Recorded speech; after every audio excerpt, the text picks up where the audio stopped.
ఓంకారం ఓం.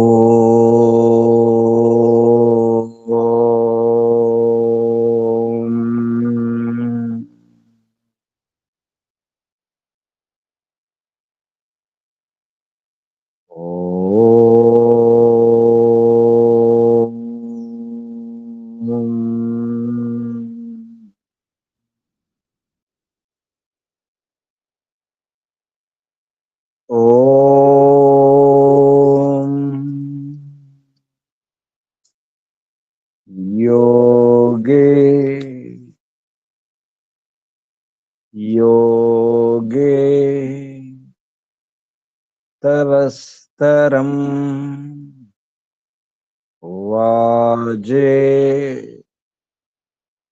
వాజే హవామహే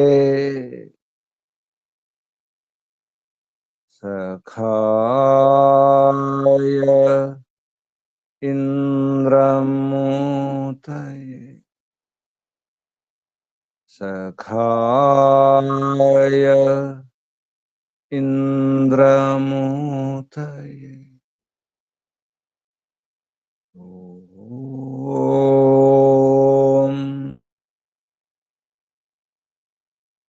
తస్మాద్ యజ్ఞాత్ సర్వహుత రిచః సామాని జజ్ఞిరే ఛందాంసి జజ్ఞిరే తస్మాద్ యజుస్తస్మాదజాయత తస్మాద్ యజుస్తస్మాదజాయత. ఓం యస్మాద్ రిచో అపాతక్షన్ యజుర్యస్మాదపాకర్షన్ సామాని యస్య లోమాన్యథర్వాంగిరసో ముఖం స్కంభం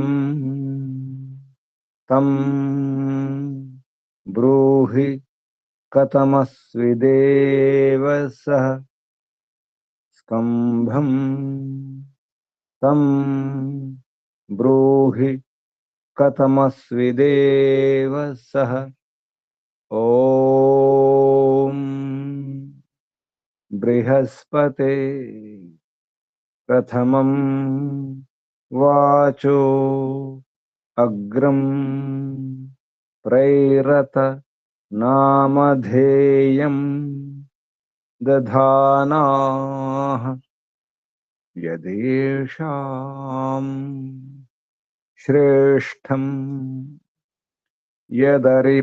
యదరిప్రమాసీత్ ప్రేణా తదేషాం నిహితం గుహావిః ప్రేణా తదేషాం నిహితం గుహావిః. ఓం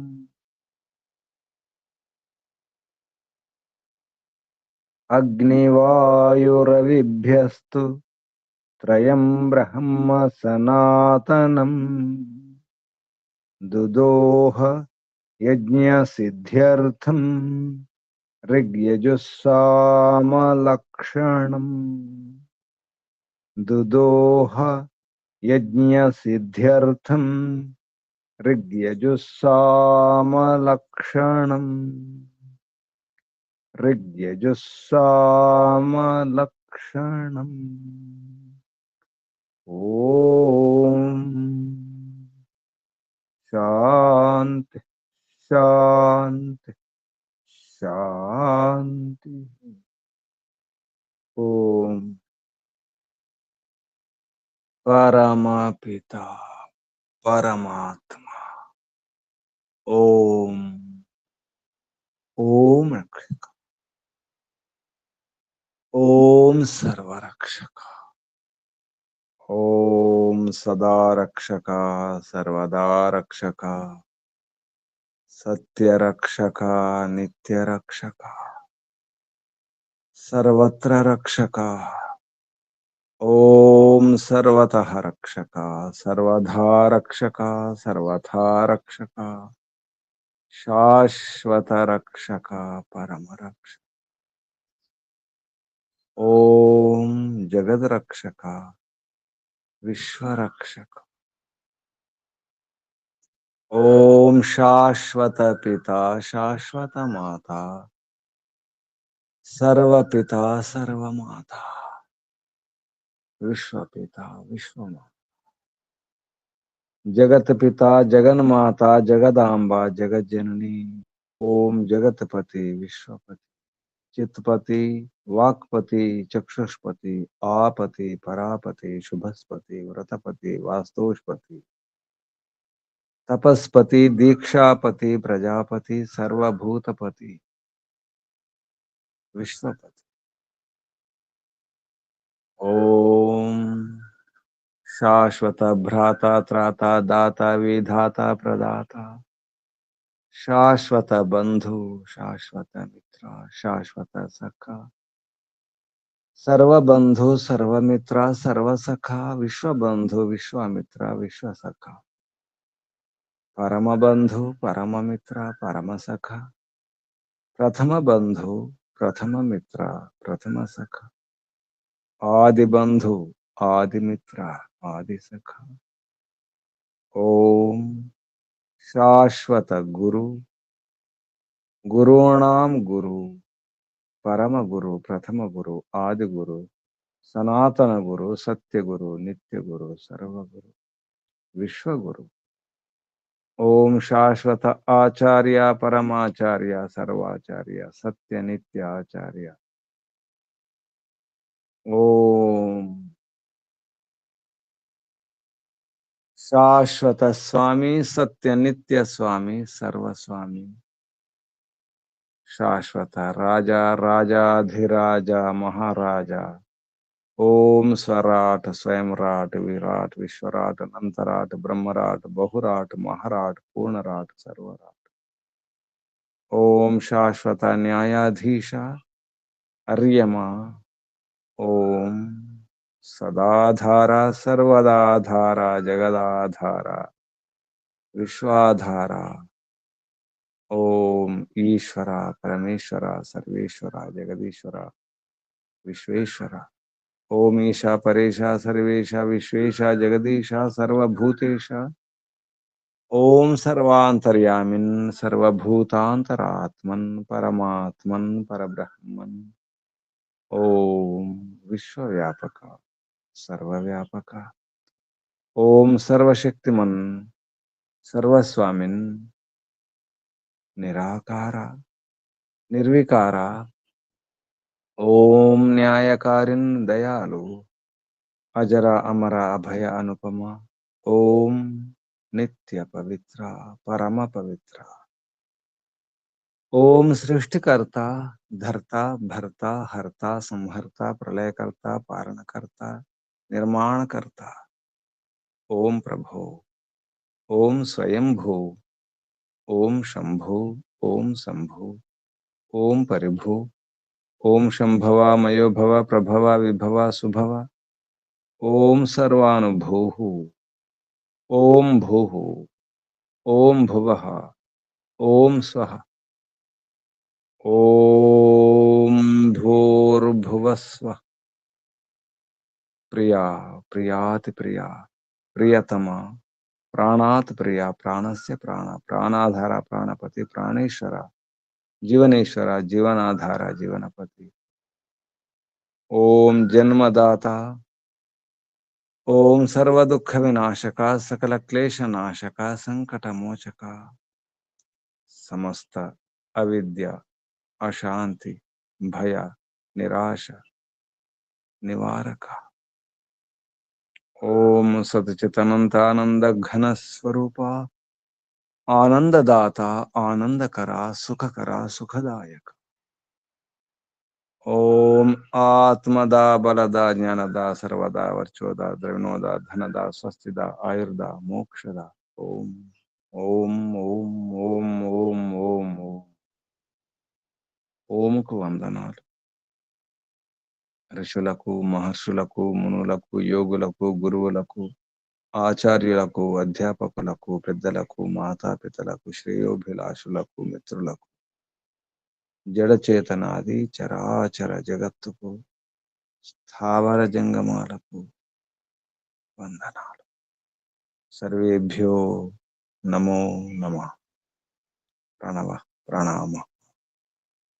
ఓం ఆత్మా బంధువులారా, ఆత్మీయ బంధువులారా, శాశ్వత బంధువులారా, బ్రహ్మ బంధువులారా, విశ్వ బంధువులారా, ధర్మ బంధువులారా, ఆత్మీయ బాంధవులారా, వేద బాంధవులారా, ధర్మ బాంధవులారా, మిత్రులారా, అత్యంత దుఃఖ నివృత్తి అభిలాషులారా, పూర్ణ పురుషార్థులారా, మోక్షాకాంక్షులారా, ముముక్షువులారా, సుమనార్థులారా, విశ్వాత్మ, అనంతాత్మ, ఆకాశాత్మ, శాశ్వతాత్మ, శాంతాత్మ, బ్రహ్మాత్మ, పూర్ణాత్మ, సర్వాత్మ, విశ్వాత్మ, పరమాత్మ, పరబ్రహ్మాత్మ, దర్శనాభిలాషులారా, సాధకులారా, ఈశ్వర ఆరాధకులారా, ఉపాసకులా, అన్వేషకులారా,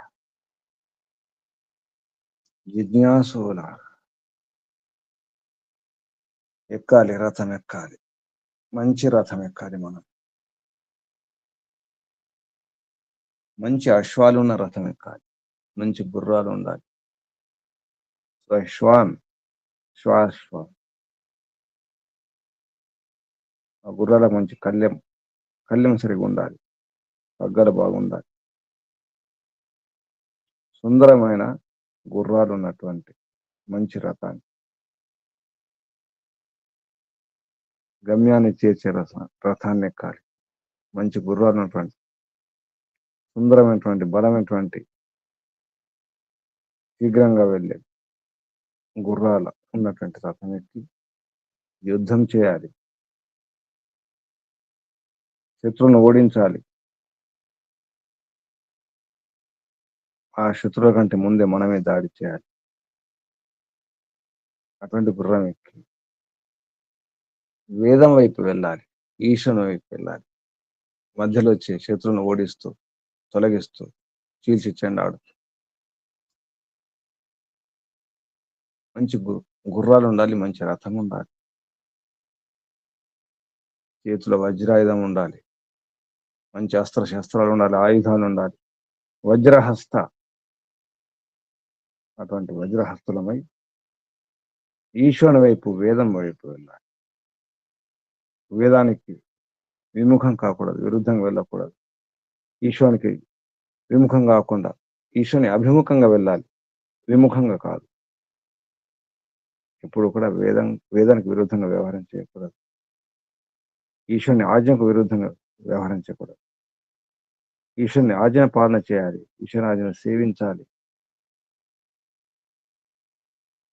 ఒకరినొకరు మోసం చేసుకోకూడదు. మనం రాజైనా ప్రజలైనా, రాజును ప్రజలు కానీ, ప్రజలను రాజు కానీ మోసం చేయకూడదు. ఎందుకంటే అందరు కలిసి ఒకవైపు వెళ్తున్నారు. శత్రువును ఓడిస్తూ వైదిక ధర్మం వైపు, వైదిక ధర్మాన్ని ఆచరిస్తూ ఈశ్వరుని వైపు, కష్టాలు లేని, సమస్యలు లేని, దుఃఖాలు లేని స్థితి కొరకు చేతిలో వజ్రాయుధం, వజ్రహస్తం. ఎప్పుడు కూడా అయుక్తాసులం కాకూడదు, యుక్తాసులం అంటే ధర్మాత్మం కావాలి, ధర్మకారులం కావాలి, అధర్మకారులం కాకూడదు, అధర్మం చేసేవారిని కాకూడదు. ఎవరు కూడా, రాజైనా ప్రజలైనా, రాజోద్యోగులైన, బ్రహ్మ వైపు, వేదం వైపు, అటువైపు వెళ్ళాలి. అబ్రహ్మత కాకూడదు, వేద విరుద్ధంగా వెళ్ళకూడదు, ఈశ్వరుని ఆజ్ఞకు విరుద్ధంగా వెళ్ళకూడదు. ఎందుకంటే మనం ఎక్కిన గుర్రం అటువంటిది, మన రథం అటువంటిది. సో అశ్వాలు పూంచినటువంటి మంచి రథం, సురథం. అప్పుడు ఈ జన్మ సార్థకం అవుతుంది. మానవ జన్మ దాని కొరకే. ఈ యానాలైనా, ఈ వాహనాలైనా, ఈ వ్యవహారం అంతా కూడా అందరం కలిసి ఆ రథంలో కలిసి వెళ్ళాలి, కలిసి యుద్ధం చేయాలి. శత్రువులను చీల్చి చెండాడుతూ, దూరం చేస్తూ, ఓడిస్తూ. మనకెందరో శత్రువులు ఉన్నారు, ఎన్నో విఘ్నాలు ఉన్నాయి, ఎన్నో రోగాలు ఉన్నాయి, కామక్రోధ లోభాలనే శత్రువులు ఉన్నారు. ఇంకెందరెందరో శత్రువులు ఉన్నారు, లోపల శత్రువులు ఉన్నారు, బయట శత్రువులు ఉన్నారు, సమాజంలో శత్రువులు ఉన్నారు, ప్రపంచంలో శత్రువులు ఉన్నారు. వాటిని అన్నిటిని ఎదిరిస్తూ దాటి వెళ్ళాలి. వెళ్ళాలంటే ముందు వేదం వైపు వెళ్ళాలి, వైదిక ధర్మాన్ని పాటిస్తూ. నాస్తికులం కాకూడదు, ఈశ్వర నింద చేయకూడదు, వేద నింద చేయకూడదు. వేద నింద చేసేవారు నాస్తికులు అవుతారు. ఈశ్వర ఆజ్ఞను పాటించకపోతే నాస్తికులు అవుతారు. భగవంతుని ఆజ్ఞను పాటించాలి, ఎవరో చెప్పినట్టు కాదు. ఇదంతా చేయాలంటే సోమర్తనం ఉండకూడదు, అలసత్వం ఉండకూడదు, వాయిదాలు వేసుకోవడం ఉండకూడదు, అజాగ్రత్త ఉండకూడదు, నిర్లక్ష్యం ఉండకూడదు.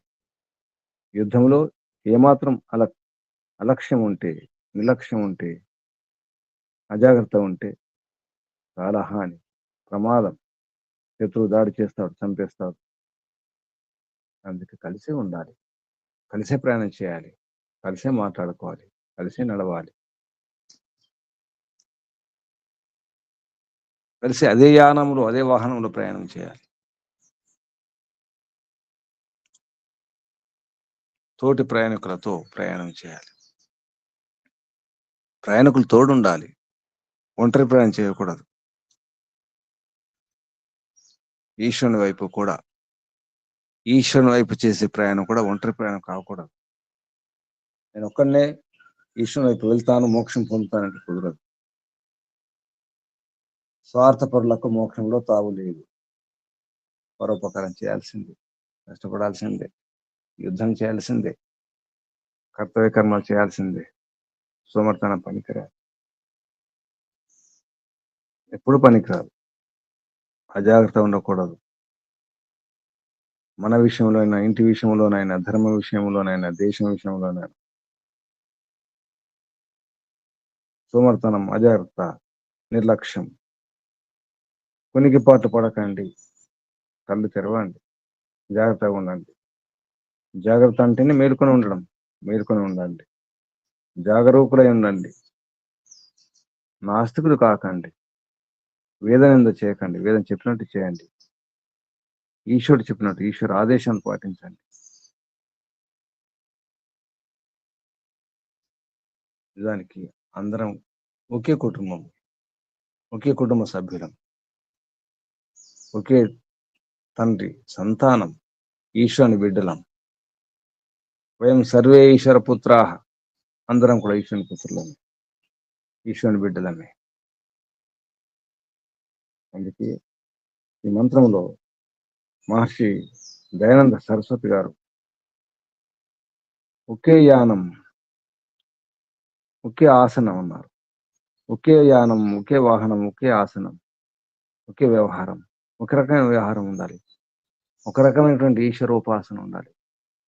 మన పూజ విధానాలు, మన వ్యవహారాలు, మన భోజనాలు, అన్ని కూడా ఒకే ధర్మం, వైదిక ధర్మం. ఒకే తీరు ఉండాలి, ఒక రకమైన నియమాలు ఉండాలి, చట్టాలు, శాసనాలు ఒకే రకం ఉండాలి, ఒకే రకమైనటువంటి రాజ్యాంగం ఉండాలి ప్రపంచం అంతా కూడా. ఎందుకంటే ప్రపంచం అంతా ఉన్నదంతా మానవులే, మానవుల కొరకే. ఎక్కడున్న మానవులే, ఏ రంగున్న మానవులే. అందరికి మనసు ఉంది, అందరికి కామక్రోధ లోభాలు ఉన్నాయి, అందరి సమస్యలు ఒకటే, అందరి ఉద్దేశం ఒకటే, అందరి లక్ష్యం ఒకటే. అర్థం చేసుకుంటే అందరి కష్టాలు ఒకటే, అందరి కష్టాల కారణం ఒకటే, అందరు కోరుకునేది ఒకటే, సుఖం, సుఖం, సురక్షితంగా ఉండాలి, భద్రంగా ఉండాలి, హాయిగా ఉండాలి, ఆనందంగా ఉండాలి, తృప్తిగా ఉండాలి. ఎప్పుడైనా, ఏ యుగం వాడైనా, ఎక్కడైనా ఆడైనా మగైనా ఏ ప్రాణి అయినా సుఖాన్ని కోరుకుంటుంది, భద్రత కోరుకుంటుంది. అది ఎక్కడుంది భద్రత? పరమాత్మలోనే ఉంది. ఒకే విధానం ఉండాలి. రకరకాల పూజా విధానాలు కాదు, రకరకాల మందిరాలు కాదు, రకరకాల మతాలు కాదు, రకరకాల పంథాలు, సంప్రదాయాలు కాదు. ఇది విడిపోవడం తప్ప ఇంకేమీ లేదు. మానవుడు విడిపోతున్నాడు. మానవులంతా ఒకటే. అందరి సమస్యల కారణం ఒకటే. విద్య, అజ్ఞానం, మూర్ఖత్వం, అహంకారం, పురుషార్థం చేయకపోవడం, కష్టపడకపోవడం, సమర్థనం, అజాగ్రత్త, నిర్లక్ష్యం. అందుకే వజ్రహస్తం, చేతిలో వజ్రహస్తం ఉండాలి, మంచి ఆయుధం ఉండాలి, మంచి రథం ఉండాలి, మంచి గుర్రాలు ఉండాలి. అందరం కలిసి దాడి చేయాలి, శత్రువును ఓడించాలి. శత్రుకు కరులో కూడా ఊహించకూడదు. మనమంటే భయం ఉండాలి శత్రువు. అటువంటి యుద్ధం చేయాలి. అంత భయం ఉంచాలి, అంత బలం ఉండాలి, అంత సాహసం ఉండాలి, అటువంటి అస్త్రశస్త్రాలు ఉండాలి. అప్పుడే గెలుస్తాం, అప్పుడే మోక్షం పొందుతాం. మోక్షం పొందడానికి సునాయాస మార్గాలు లేవు, సులభ మార్గాలు లేవు. యుద్ధం చేయాల్సిందే, విజయం సాధించాల్సిందే. యుద్ధంలో గెలిస్తేనే, విజయం సాధిస్తేనే మోక్షంలో స్థానం ఉంటుంది. మోక్షరాజ్యం, స్వరాజ్యం. మన రాజ్యం స్వరాజ్యం, మోక్షరాజ్యం. అది అసలైన రాజ్యం. ఇక్కడ ప్రపంచమంతా వైదిక రాజ్యం ఉండాలి, విశ్వ వైదిక రాజ్యం. ఋషుల మహర్షులు చేసినటువంటి ప్రయత్నం అది. విశ్వమంతా వైదిక రాజ్యం ఉండాలి. కమ్యూనిజము, ముస్లిం రాజ్యము, ఇంకేదో రాజ్యం కాదు, క్రైస్తవ రాజ్యం కాదు, వైదిక రాజ్యం. పక్షపాతం లేని రాజ్యం అది. అది ఏ మత రాజ్యమైనా పక్షపాత రాజ్యమే. ముస్లిం రాజ్యం అయితే ముస్లింలే బాగుండాలి, క్రైస్తవ రాజ్యం అయితే క్రైస్తవులే బాగుండాలి, బౌద్ధ రాజ్యం అయితే బౌద్ధులే బాగుండాలి, సిక్కు రాజ్యం అయితే సిక్కులే బాగుండాలి. అది కాదు, వైదిక రాజ్యం ఉండాలి.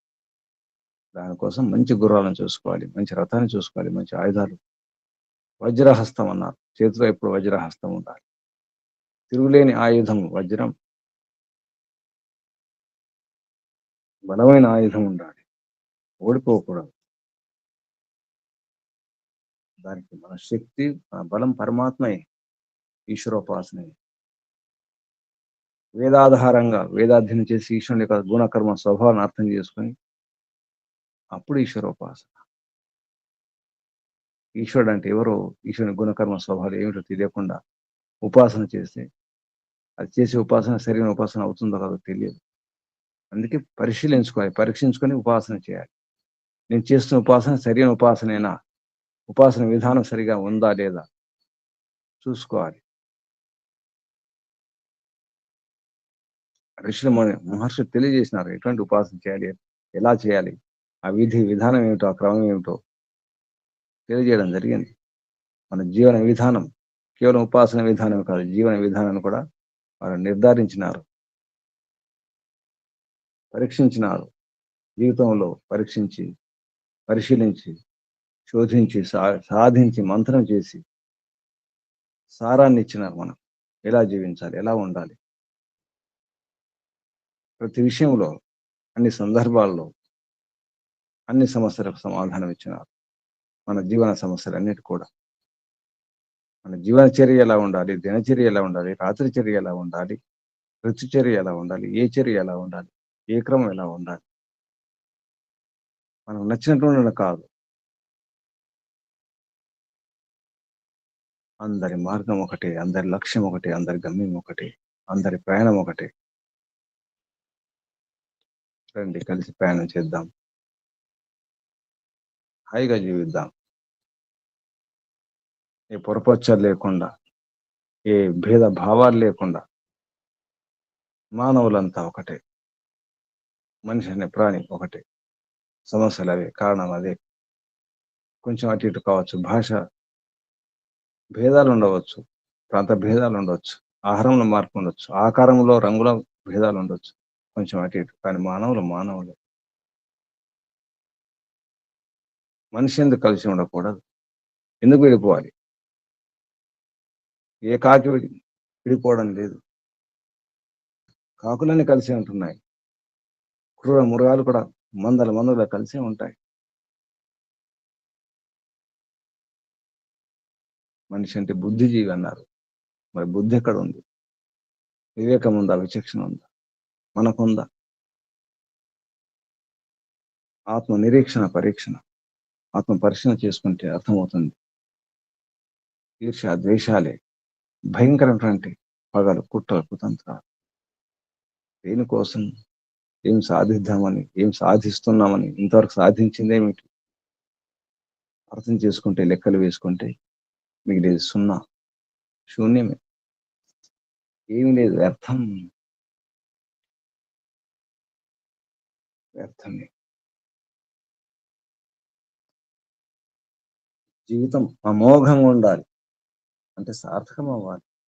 మోఘం కాకూడదు, వ్యర్థం కాకూడదు జీవితం.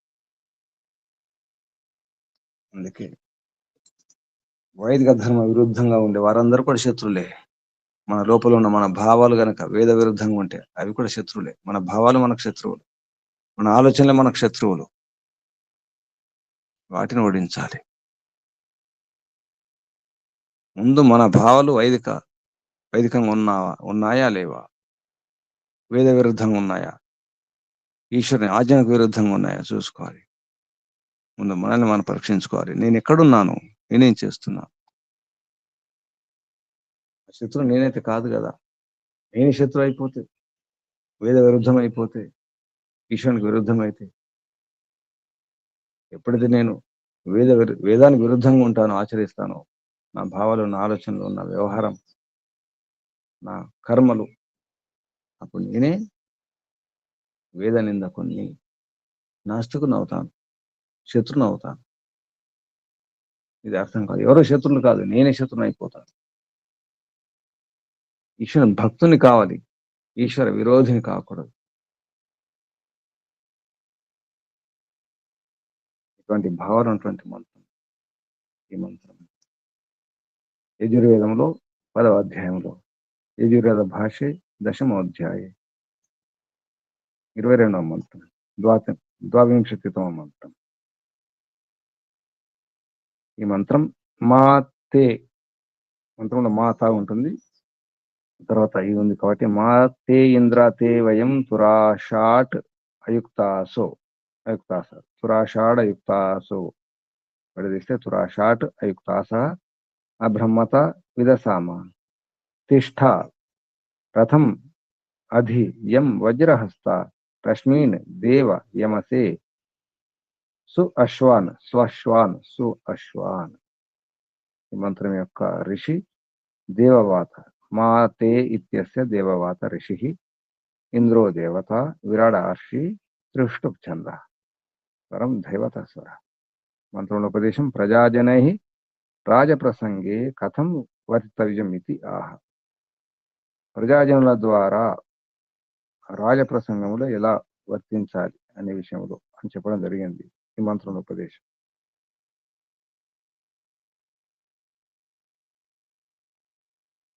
అంటే వేద విరుద్ధంగా ఈశ్వర విరుద్ధంగా ఉండకూడదు. అంటే వేద నిష్ట ఉండాలి, ఈశ్వర నిష్ట ఉండాలి. అప్పుడే ధర్మానుకూలంగా ఉన్నట్టు లెక్క.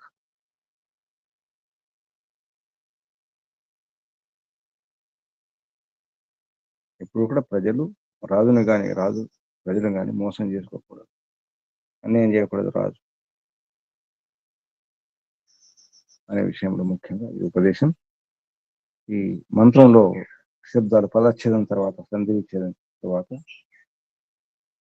శబ్దాలు మా తే ఇంద్ర తే వయం సురాషాట్ అయుక్తాసః అబ్రహ్మత వి తసామ తిష్ఠ రథం అధి యం వజ్రహస్తేతి వజ్రహస్త ఆ రశ్మీన్ దేవ యమసే స్వశ్వానితి సు అశ్వాన్.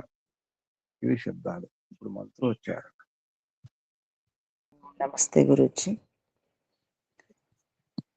ఓ మాత ఇంద్రతే వయంతు రాషాఢయుక్తాసో అబ్రహ్మతా విదసామా తిష్ఠారథమధియం వజ్రహస్తారశ్మీన్ దేవయమసే స్వశ్వా. ఓం నమస్తే. ఓం శుభం. మాత ఇంద్రతే వయం తురాషాఢయుక్తాసు అబ్రహ్మతా విలసామ తిష్ఠా రథమది యం వజ్రహస్త రశ్మీన్ దేవాయమతే స్వశ్వాన్. ఇది మంత్రం. ఈ మంత్రం ఉన్న శబ్దాలకు అదే క్రమంలో అర్థం, పదార్థం పేరుతో ప్రతి శబ్దానికి, ప్రతి పదానికి అర్థం. మా నిషేధే, మా అంటే వద్దు, కాదని అర్థం. తే అంటే తవ, నీ యొక్క.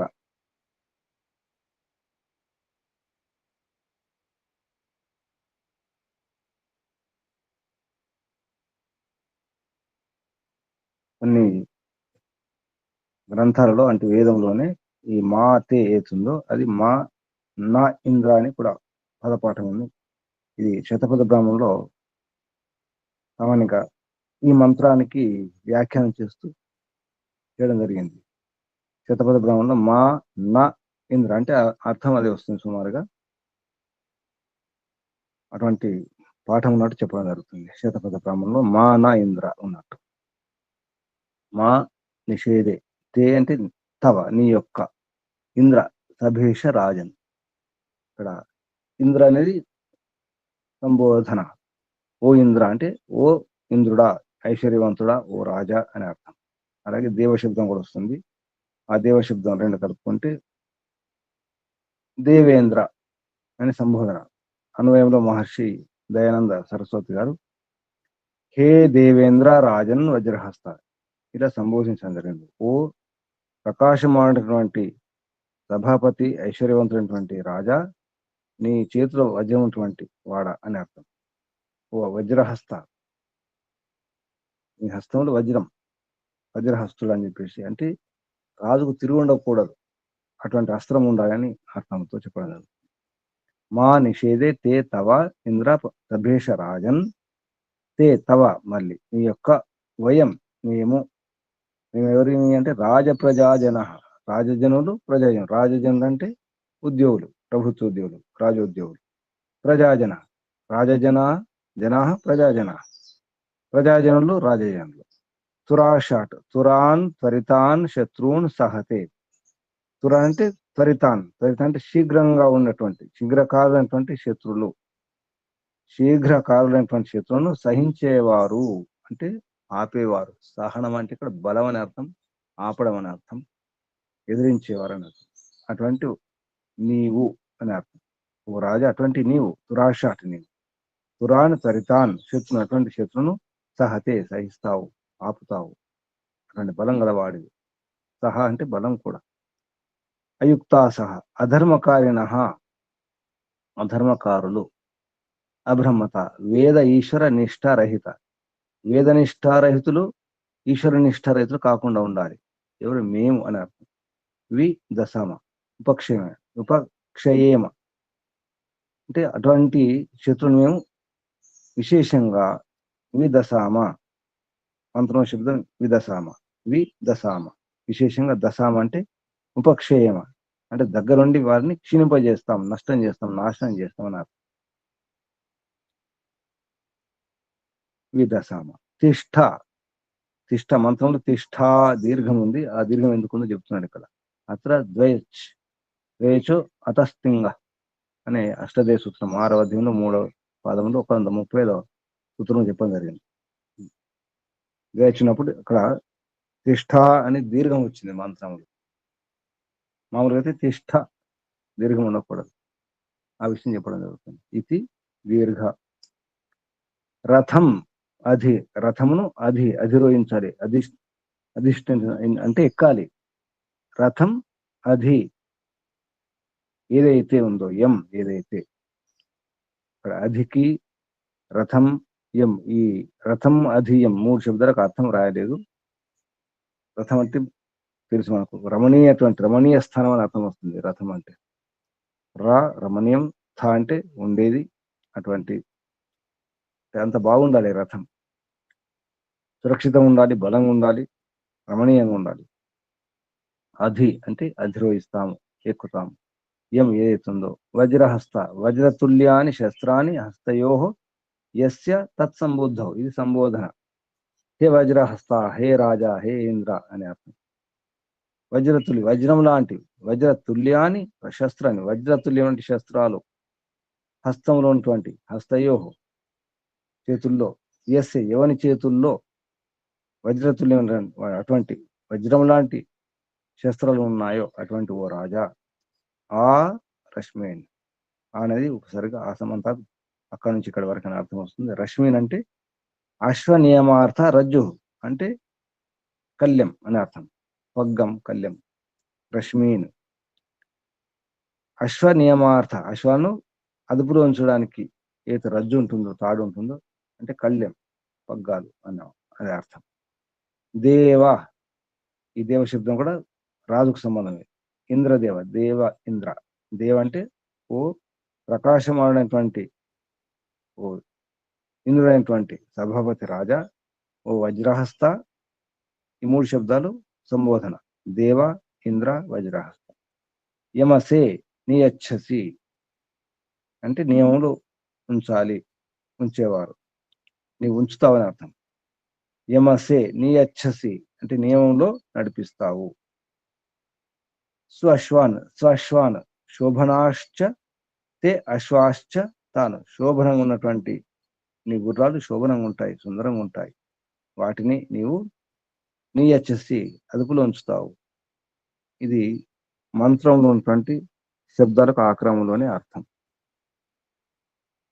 అన్వయంలో ఈ మంత్రంలోని శబ్దాలను తీసుకుని మరొక కొన్ని శబ్దాలు కలిపి అర్థం వచ్చే విధంగా మహర్షి చేసినటువంటి అన్వయం. హే దేవేంద్ర రాజన్ వజ్రహస్త. మంత్రంలో ఎక్కడో దేవ ఉంది, ఎక్కడో వజ్రహస్తం ఉంది, ఎక్కడో ఇంద్ర ఉంది.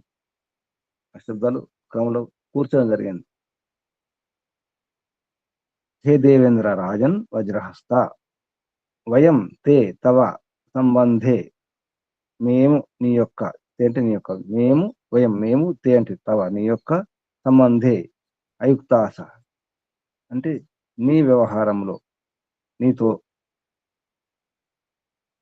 తే సంబంధి తవ సంబంధి నీ యొక్క సంబంధములో, అయుక్తాస అంటే అధర్మ కారణం కాకుండా, మా సంబంధి అయుక్తాసో మా భవామ, మేము అధర్మకారులం కాకుండా ఉందుముగాక.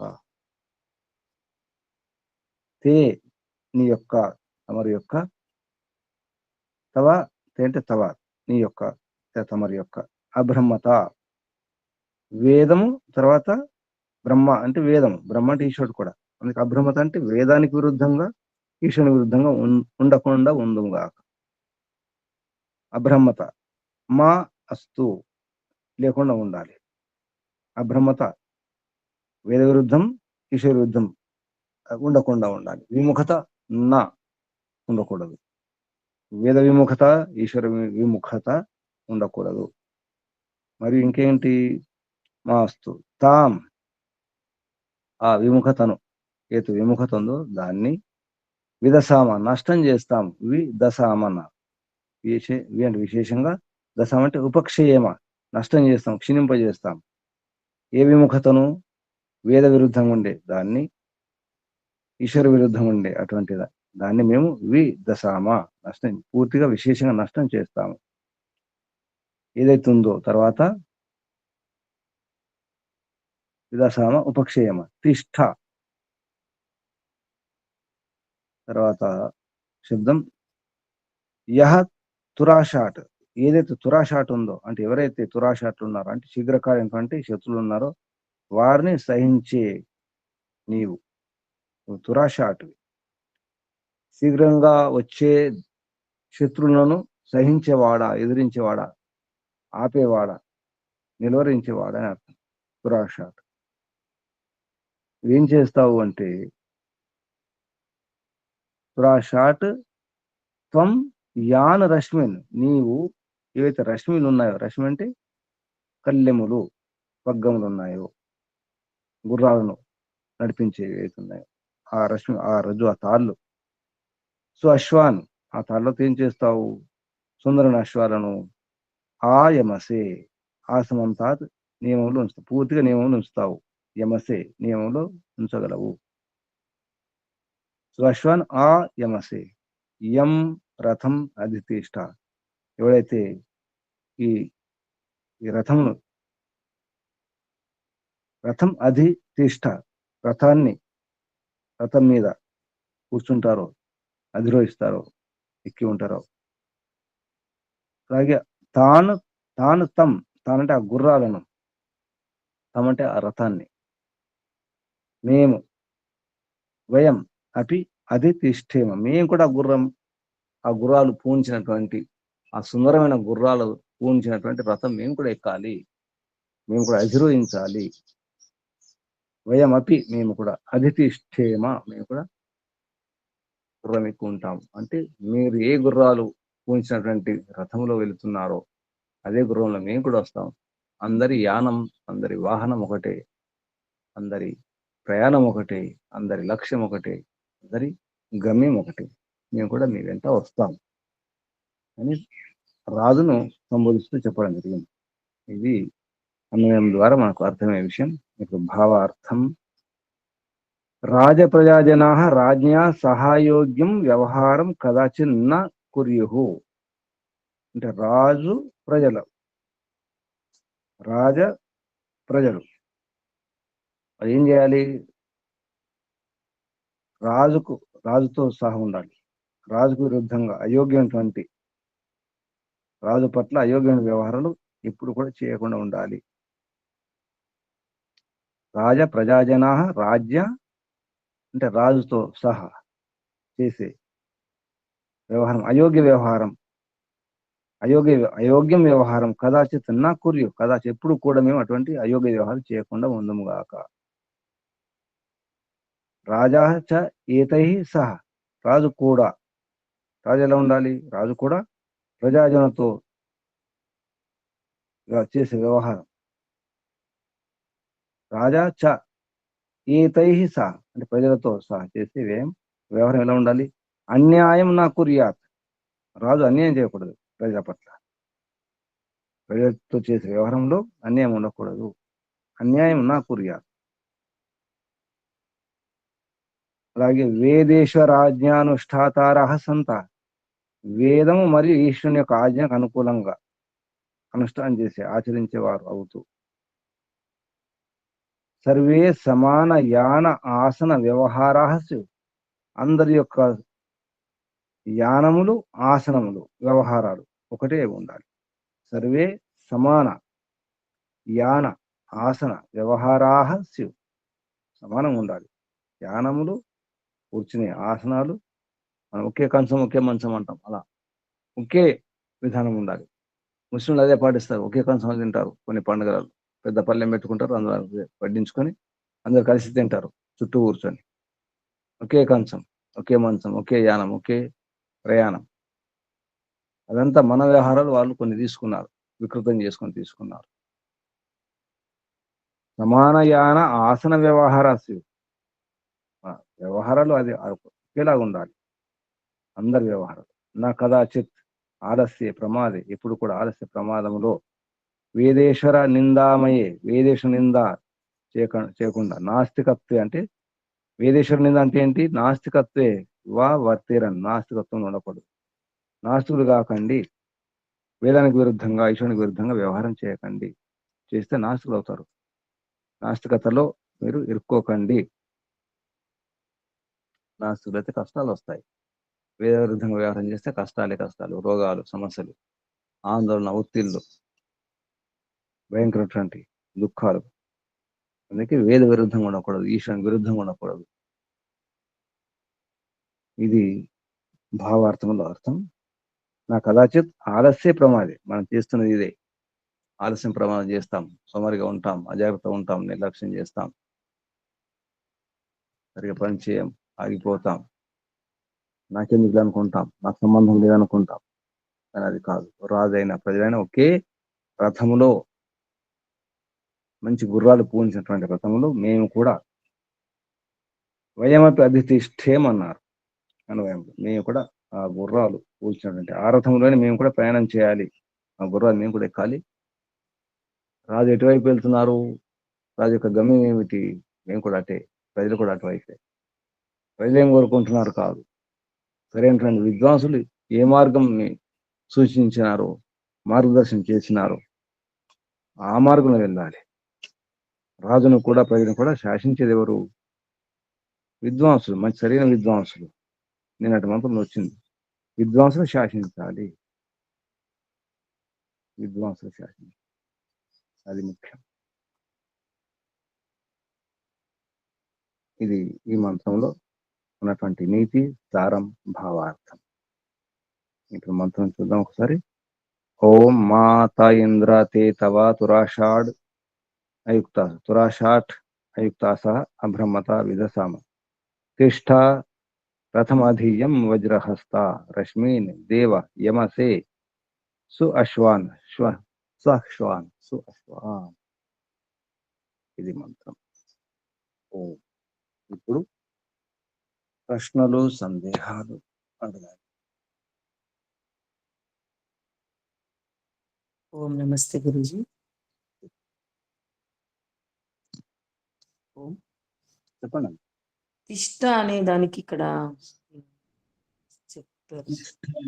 దీర్ఘం ఉంది, తిష్ట దీర్ఘం లేదా, దీర్ఘం ఎందుకు వచ్చిందో వ్యాకరణ నియమం ప్రకారం చెప్తున్నారు. తిష్ట అంటే ఉండాలి. తిష్ట అంటే ఎందుకు దీర్ఘం వచ్చిందో అత్ర ద్వేషో అతస్థింగ్ అని చెప్పేసి అష్టదివ సూత్రం ప్రకారంగా ఇది దీర్ఘ అన్నారు. మామూలుగా అయితే తిష్ట అంటే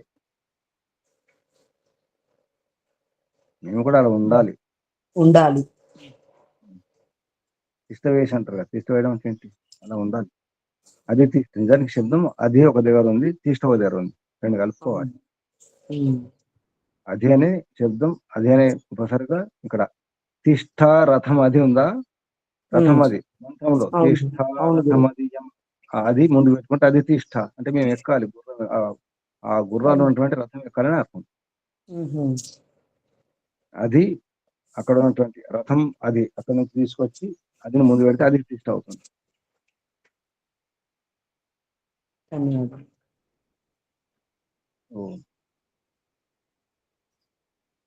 ఇంకా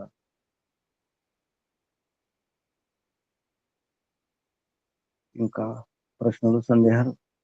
ఏం విన్నారు, ఏం పట్టుకున్నారు, ఏ గుర్రాలు ఎక్కినారు, ఏ రథం ఎక్కినారు? ఎక్కారా రథం? మీ రథం మీకు అంటారా? వైదిక రథం గురుజీ, వేద రథం. రథం మాకుంది అంటారా?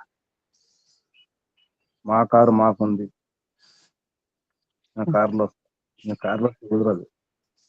అశ్వాన్, మంచి అశ్వాలు ఉన్నటువంటి గుర్రం, అటువంటి గుర్రం ఉన్నటువంటి రథం. రథం అంటేనే రమణీయ స్థానం, రమణీయ వాహనం రథం. రథంలో ఎవరున్నారు? రథం ఎవరు నడిపిస్తున్నారు? రాజు. ఆ రాజు ఎటువంటి రాజు? వజ్రహస్తం, దేవేంద్ర. అన్వయంలో ఉంది సంబోధన. హే దేవేంద్ర రాజన్ వజ్రహస్త, అటువంటి రాజు ఎక్కినటువంటి రథం. దాన్ని వయమపి, మేము కూడా అధితిష్ఠేమ తాన్ తం. తాన్ అంటే ఆ గుర్రాలు ఉన్నటువంటి, తం అంటే ఆ రథమును. తాన్ తం చ వయమపి అధితిష్ఠేమ. అదంతా ఎప్పుడు సోమర్లు కాకుండా ఉండాలి, సోమర్థం పనికిరాదు. నా కదాచిత్ ఆలస్యే ప్రమాదే వేదేశ్వర నిందామయే నాస్తికత్వే వర్తేరని. ఇప్పుడు కూడా నాస్తికత్వం ఉండకూడదు. వైదికులు సోమరులు కాదు, వాయిదాలు వేసుకోరు. మనం వాయిదాలు వేసుకుంటే సోమరులం అయిపోతే మనం వైదికులం కాదు, నాస్తికులం అవుతాం. నాస్తికో వేద నిందక, వేదాలు నిందించేవాడు నాస్తికుడు, ఈశ్వరుని ఆజ్ఞకు విరుద్ధంగా ఉండేవాడు నాస్తికుడు.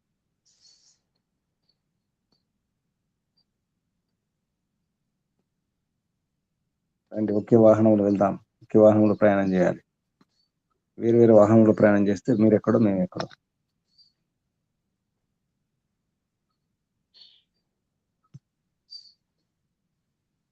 ఇంకా ప్రశ్నలు?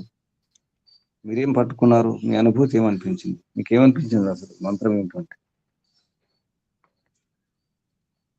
పడుకోవాలనిపించిందా? లేదు గురూజీ, ఏ రథం పడితే ఆ రథం ఎక్కకూడదు, గమ్యాన్ని చేర్చే రథం ఎక్కాలి అని అర్థమైంది గురూజీ. ముస్లిం రాగానే ముస్లిం రథం, క్రైస్తవ రథం, బౌద్ధ రథం, సిక్కుల రథం, కమ్యూనిస్టుల రథం, ఇంకా ఎవరు వస్తే ఆ రథం, ఆ గురువు వస్తే ఆ రథం, ఈ గురువు వస్తే ఈ రథం.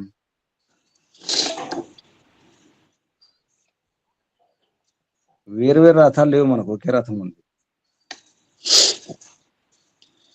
గురూజీ, పక్షపాతం లేని రాజ్యము వైదిక రాజ్యం అని, ఆ రాజ్యం ప్రపంచమంతా ఉండాలని. ఏ పక్షపాతం ఉండదు, ఎందుకంటే ఆ దేవుడు ఈ దేవుడు లేడు కదా. దేవుళ్ళు దేవతల పేరుతో, మతాల పేరుతో విడిపోవడాలు లేవు, మత కలహాలు ఉండవు, ఈ గొడవలు ఉండవు. వేరే గొడవలు ఉంటాయి కానీ మతం పేరుతో ఉండదు, భగవంతుని పేరుతో గొడవలు ఉండవు. ఇప్పుడు ప్రపంచంతో పేరు భగవంతుని పేరుతో గొడవలు మతాల కోసమే. నిజానికి సరిగ్గా అర్థం చేసుకుంటే దానికి ప్రపంచంలో ఎవరు? క్రైస్తవులు, ముస్లింలు. ఇప్పుడు మధ్య పోటీ మీరు ఏది గమనించినా క్రైస్తవులు ముస్లిం మధ్య ఉంది ఎక్కువ పోటీ, ఎక్కువ యుద్ధాలు, లేదా వాళ్ళ మధ్యలో ఉంటాయి.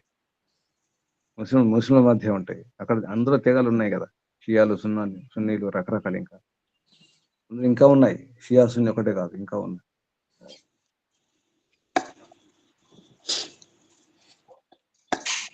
ప్రయత్నం చేయండి, తెలుసుకునే ప్రయత్నం చేయండి, అర్థం చేసుకునే ప్రయత్నం చేయండి. ఒకే రథం ఎక్కండి, రాజున్న రథం ఎక్కండి, మంచి రాజున్న రథం ఎక్కండి.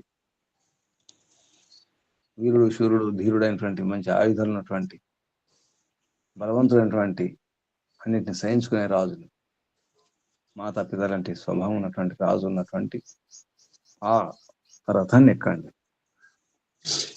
రాజు ఎలా ఉండాలి? రాజుని బట్టి రాజ్యం ఉంటుంది. యథరాజ తథా ప్రజ. ప్రయత్నం చేయండి. ఇంకా గురువు గారు చెప్పండి. రాజు, ప్రజలు అందరూ ఒకే ఆలోచనతో ఉండాలనే విషయం, ఒకే విధానంలో నడవాలనే విషయం నాకు దీనివల్ల అర్థమైంది.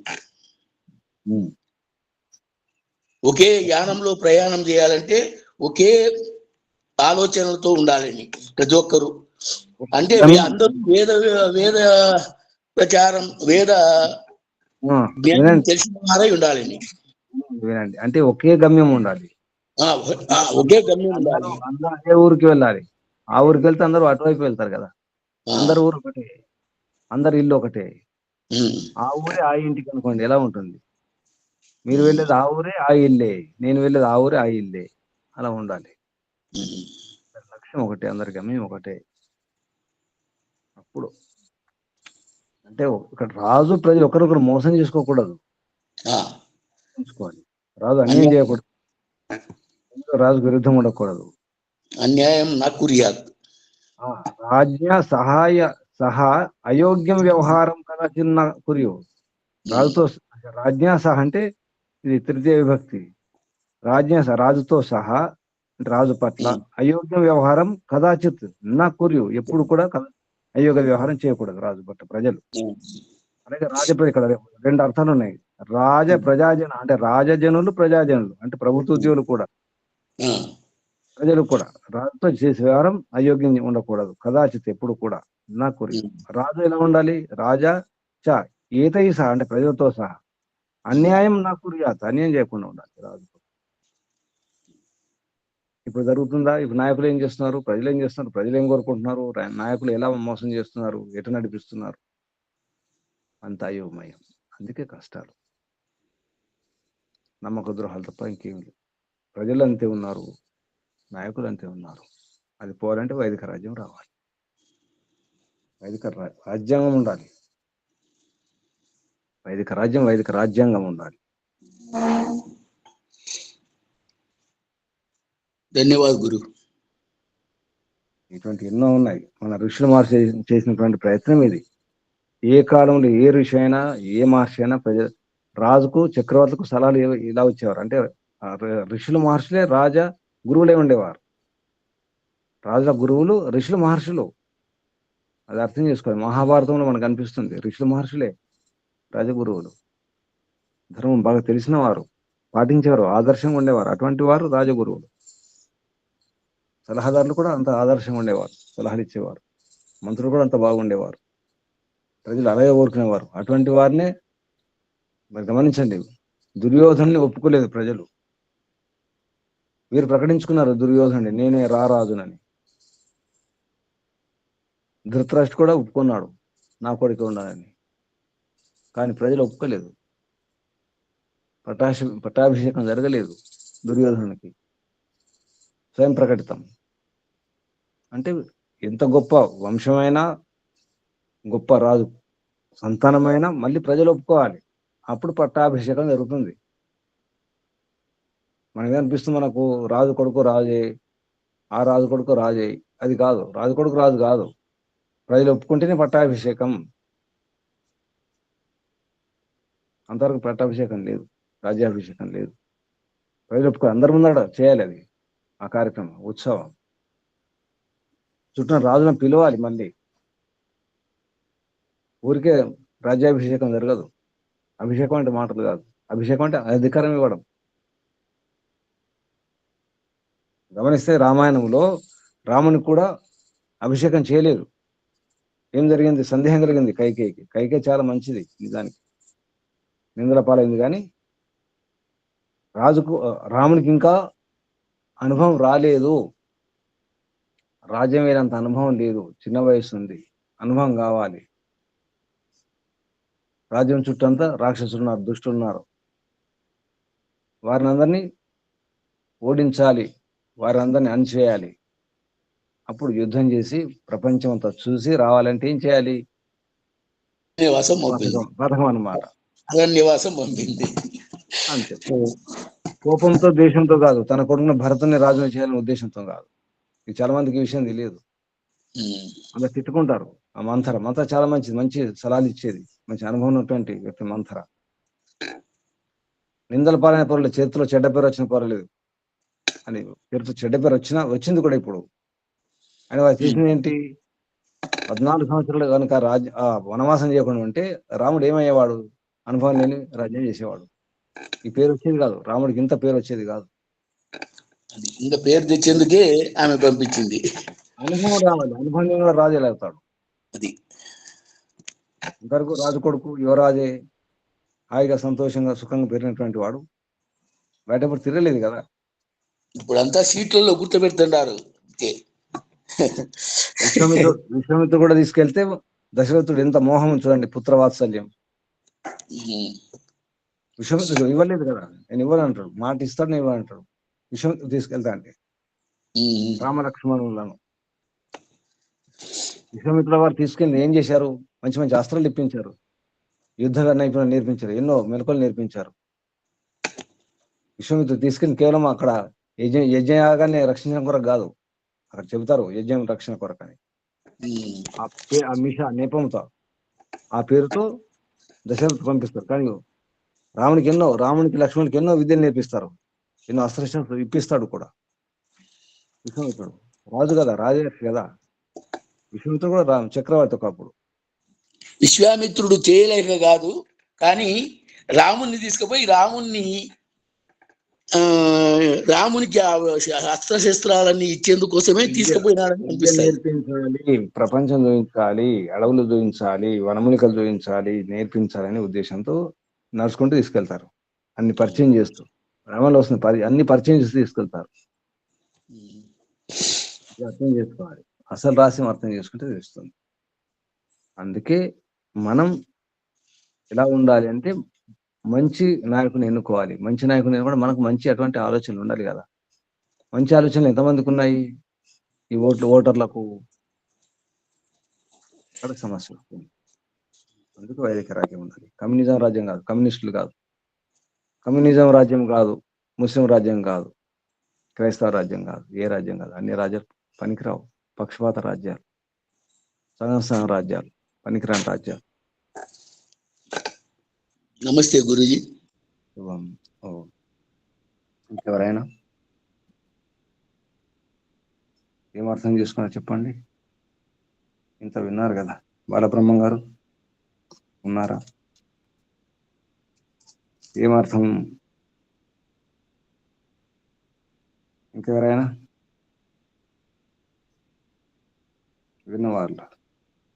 విన్నవాళ్ళు ఉన్నవాళ్ళు.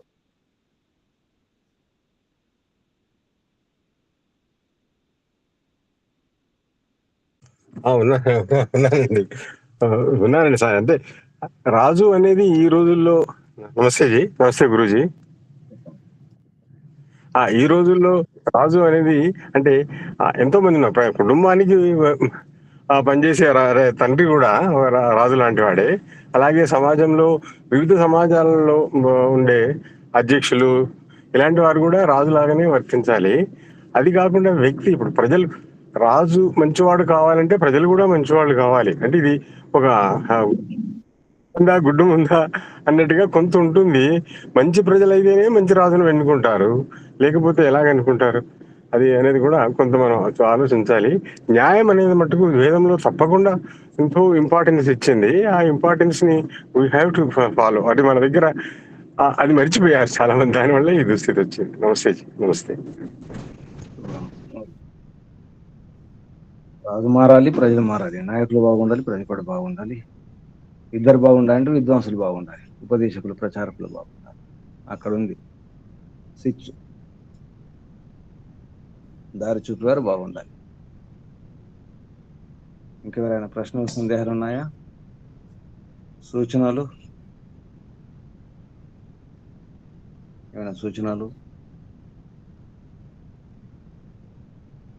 ఆత్మనిరీక్షణ, ఆత్మనివేదన. ఓం నమస్తే గురుజీ. చెప్పండి. నా పేరు ప్రభురాజు, మీర్పేట ఆర్య సమాజము, హైదరాబాద్. ఆత్మనివేదన. ఓహో యో భూతం చ భవ్యం చ సర్వం యశ్చాది తిష్టతి స్వర్యస్య చ కేవలం తస్మై జ్యేష్ఠాయ బ్రహ్మణే నమః. హే పరమేశ్వర, సచ్చిదానంద స్వరూప, నిత్య శుద్ధ బుద్ధ ముక్త స్వభావ, హే ఈశ్వర, నీ సృష్టిలో ప్రతి ఒక్కటి అణువు నుంచి పరమాణు, అండపిండ, బ్రహ్మాండం అంతా కూడా ఒక నియమానుసారంగా ఈ సృష్టిని రచించారు. ఈ సృష్టి రచన విధానాన్ని అర్థం చేసుకొని, నీ యొక్క వేద విజ్ఞానాన్ని అర్థం చేసుకొని, రాజు గాని ప్రజలు గాని దానికి అనుకూలంగా వ్యవహారం ఉన్నప్పుడే మేము ధర్మార్థ కామ మోక్షాలు సాధించడానికి వీలవుతుంది. ఈ ధర్మాన్ని, నీవు నియమించిన ఈ ధర్మాన్ని అర్థం చేసుకొని ఆచరించినప్పుడు ప్రజలు రాజుకు అనుగుణంగా వ్యవహరించాలి, రాజు ప్రజలకు అనుగుణంగా వ్యవహరించాలి అనే నియమాన్ని పాటించి ఎప్పుడూ కూడా అవైదిక కర్మలు చేయకుండా అంతర్గత శత్రువులను, బాహ్య శత్రువులను ఓడించి ఏకమనస్కులై దేవుడు ఒక్కడు, ధర్మం ఒక్కటే, దేశం ఒక్కటే అనే భావన కలిగినప్పుడు ఆ దేశంలో కానీ ప్రపంచంలో కానీ శాంతి, సుస్థిరత ఉంటుంది. నాస్తికులు, వేద విరోధులు, అశాంతి కలిగించే వాళ్ళు ఉండరు. ఆ విధంగానే అందరికి కూడా అటువంటి బుద్ధిని ప్రసాదించు స్వామి. నీ యొక్క వేద విజ్ఞానాన్ని అర్థం చేసుకోక పాటించకపోవడం వల్ల గడపకో దేవుడు, గల్లికో గుడి, ప్రార్థనా మందిరాలు, ద్వేషాలు, అసూయ, ద్వేషాలు, అహింస చాలా పెరిగిపోతుంది. ఇది చాలా ప్రమాదకరం. హే పరమేశ్వర, అందరం కూడా నీ యొక్క విజ్ఞానాన్ని, వేద విజ్ఞానాన్ని అర్థం చేసుకొని ధర్మార్థ కామ మోక్షాలు సాధించడానికి బుద్ధిని ప్రసాదించు స్వామి. అప్పుడే నేను గాని, నా దేశం గాని అందరూ కూడా సుఖంగా ఉండడానికి వీలవుతుంది. ఓం శం- నమస్తే. ఓం శుభం. కళ్ళు మూసుకోండి, ఆసనం మార్చుకోండి. కూర్చున్న స్థితి, నడుము, వీపు, మెడ, తల నిటారు ఉంచుకోండి. ఒకసారి దీర్ఘ శ్వాస.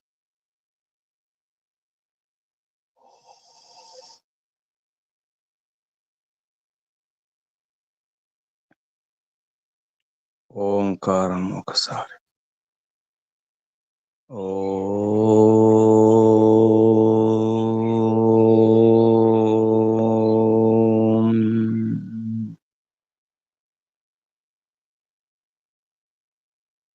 हे विश्वपति, विराट राजा, परमपिता परम सर्वशक्तिमान सर्वस्वामिन, हे ईश्वर, తమ రాజ్యం రావాలి, తమ ఆదేశాలే పాటించాలి.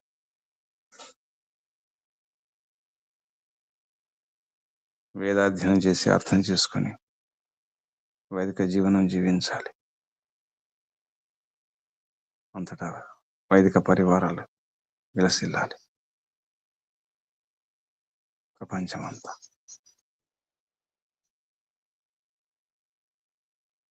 ముందు నేను మారాలి ప్రభు, నా జీవన విధానం మార్చుకోవాలి. వైదిక జీవనం, ఋషి జీవనం జీవించాలి.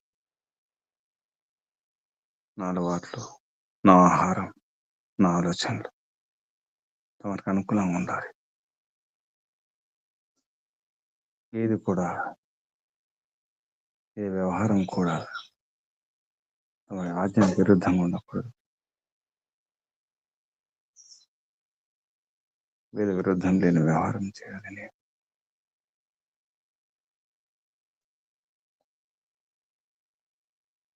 దుష్టులను, దుర్మార్గం, శత్రువును ఓడించడానికి వజ్రతులమైన అస్త్రాలు, శస్త్రాలు, ఆయుధాలు ఉంచుకోవాలి. అటువంటి విద్యను ఉంచుకోవాలి, నేర్చుకోవాలి.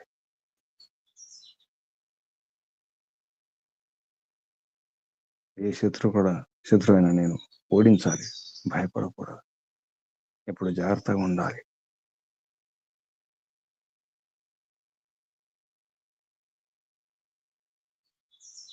ఎప్పుడు అప్రమత్తంగా ఉండాలి ప్రభు. అందరి ఆలోచన ఒకటే, అందరికి మేము ఒకటే, అందరి మనసు ఒకటే కావాలి. సంగచ్చం సంవర్ధం సంవమనాసిక దేవా భాగం యథా పూర్వే సంజానాన ఉపాసతే. ఇంతకుముందు దేవతలు ఏ విధంగా సేవించినారో అలాగే మేము సేవించాలి.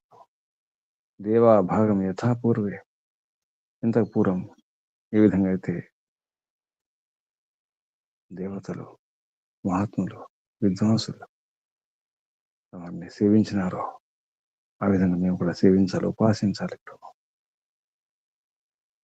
ఋషుల, మహర్షుల్లాగా. ఇప్పుడు సంభవమా, సాధ్యం అనిపిస్తుంది. అయినా సంభవమే, సాధ్యమే. సంకల్పం ఉంటే, ప్రయత్నం ఉంటే, పురుషార్థం చేస్తే సాధ్యమే ప్రభు. అర్థమవుతుంది. అది ఏ కాలమైనా, ఏ యుగమైనా, ఎప్పుడైనా. బయట ఏది మారలేదు విశ్వంలో. సూర్యుడు మారలేదు, చంద్రుడు మారలేదు, ఏ గ్రహ నక్షత్రం మారలేదు, ఏ వ్యవహారాలు మారలేదు. ఏ ప్రాణి తన స్వభావాన్ని మార్చుకోలేదు ఇంతవరకు. అంతే ఉన్నాయి. సృష్టి ఆది నుంచి ఉన్న స్వభావాలు అలాగే ఉన్నాయి. ఏ చెట్టు అయినా, ఏ మూలికైనా, ఏ వృక్షమైనా, ఏ క్రిమి కీటకమైనా వాటి స్వభావాలు మారలేదు, వాటి ఆహారాలు మారలేదు. కానీ మారింది, మార్చుకున్నది నేనే, మానవులమే, నేనే.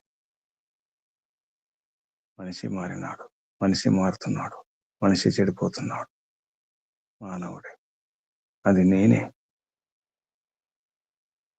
కాబట్టి నేనే మారాలి, తమరికి అనుకూలంగా ఉండాలి. వేదానుకుల జీవనం జీవించాలి, ఋషి జీవనం జీవించాలి. అందరి గమ్యం ఒకటే, అందరి లక్ష్యం ఒకటే, అందరి ప్రయాణం ఒకటే, అందరి యానం ఒకటే, అందరి వాహనం ఒకటే, అందరి ఆలోచన ఒకటే. అప్పుడే సాధ్యమవుతుంది. లక్ష్యం ఒకటైనప్పుడు, గమ్యం ఒకటైనప్పుడు, ప్రయాణం ఒకటైనప్పుడు కలిసి ఉంటాం.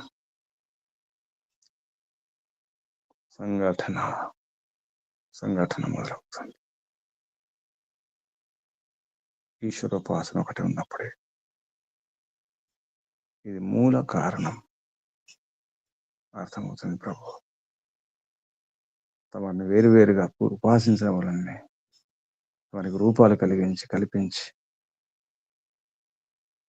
ఆ దేవుడు వేరు, ఈ దేవుడు వేరు అనుకుంటూ రకరకాల దేవుళ్ళతో, రకరకాల మతాలతో, సంప్రదాయాలతో, పంథాలతో, మార్గాలతో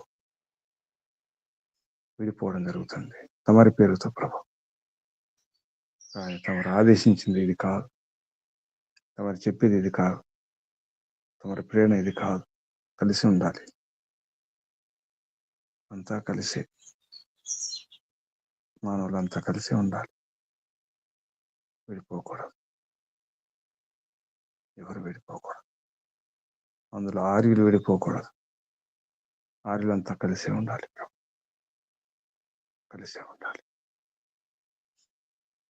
ఓ ఓ ఓ తమరికి కృతజ్ఞతలు, ధన్యవాదాలు ప్రభు. ధన్యులం కావాలి, ధన్యత చెందాలి. ఇంకా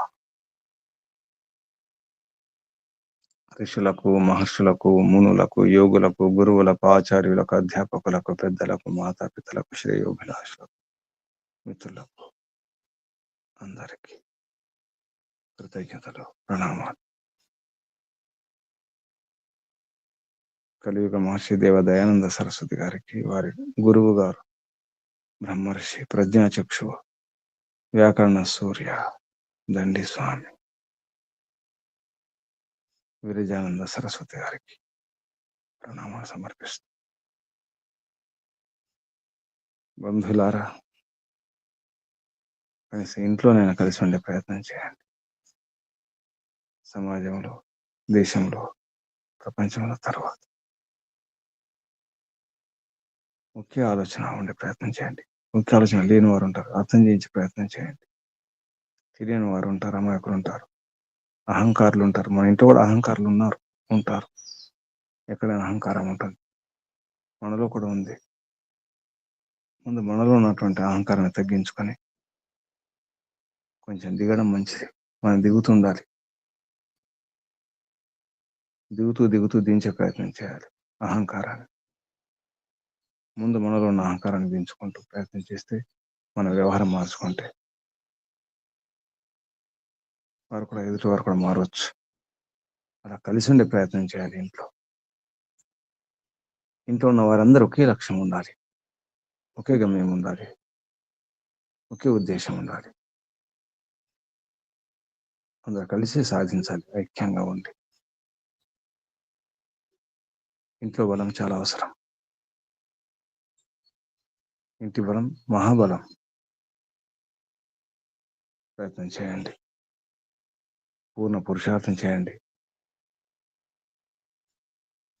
గట్టి ప్రయత్నం చేయండి. ప్రేమతో, శ్రద్ధతో, ధైర్యంగా, సహనంతో ప్రయత్నం చేయండి. తప్పకుండా సాధిస్తారు. ద్వేషాలతో సాధించలేం, ప్రేమతో సాధించవచ్చు. ప్రేమ, ప్రీతి, అనుకూల వ్యవహారం ద్వారా ఒకరినొకరు అర్థం చేసుకుని అనుకూల వ్యవహారం చేస్తే, ఒకరికొకరు అనుకూలంగా ఉండే ప్రయత్నం చేయాలి. అప్పుడు సాధిస్తాం. ప్రయత్నం చేస్తారని ఆశిస్తూ మీ అందరికీ అభినందనాలు, అభివందనాలు. పరమపిత పరమాత్మ శుభాశీస్సులు.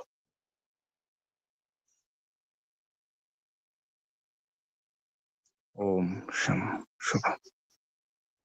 కళ్ళు మూసుకుని ఉండండి. నడుము వీపు మెడతలన్నీ ఉంచుకోండి. ఒకసారి దీర్ఘ శ్వాస.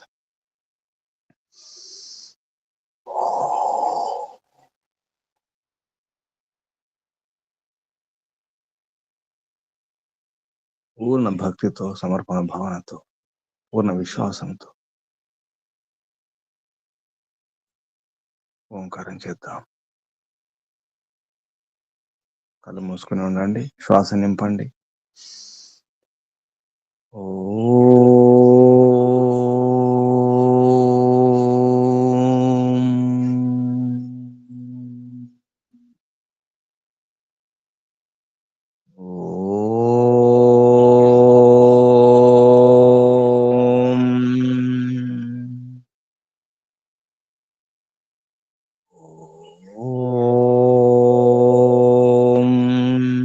శాంతి శాంతి శాంతి. ఓం సర్వేభ్యో నమో నమః. ఓం శం శుభం.